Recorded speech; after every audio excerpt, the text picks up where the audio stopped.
முகத்தை எனக்கு மறைப்பீர் என்று என் இருதயத்திலே சஞ்சலத்தை நித்தம் நித்தம் வைத்து எதுவரைக்கும் என் ஆத்துமாவிலே ஆலோசனை பண்ணி கொண்டிருப்பேன்?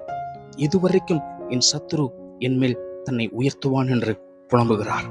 உங்களை போன்றுதான் தன்னுடைய தைரியத்தை இழந்து, தன்னுடைய நம்பிக்கையை இழந்து, என்னை கர்த்தர் மறந்து விட்டார், அவர் என்னை விட்டு விலகிவிட்டார் என்று புலம்புகிறான். அதே போலதான் நீங்களும் உங்களுடைய வாழ்க்கையிலே எல்லாம் இழந்து புலம்பிக் கொண்டிருக்கிறீர்களா?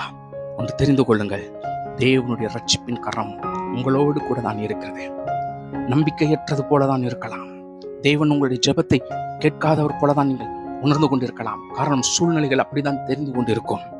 ஆனால் உங்களுடைய நம்பிக்கை, யோபு சொன்னாரே, அவர் கொடுத்தார், அவர் எடுத்தார், அவருடைய நாமம் மகிமைப்பட வேண்டும் என்று சொல்லி, அதே போல் நீங்களும் உங்களுடைய நம்பிக்கையை, உங்களுடைய விசுவாசத்தை தேவன் மேலே வைக்கும் பொழுது, எப்படி தன்னுடைய ஆபத்திலே சங்கீத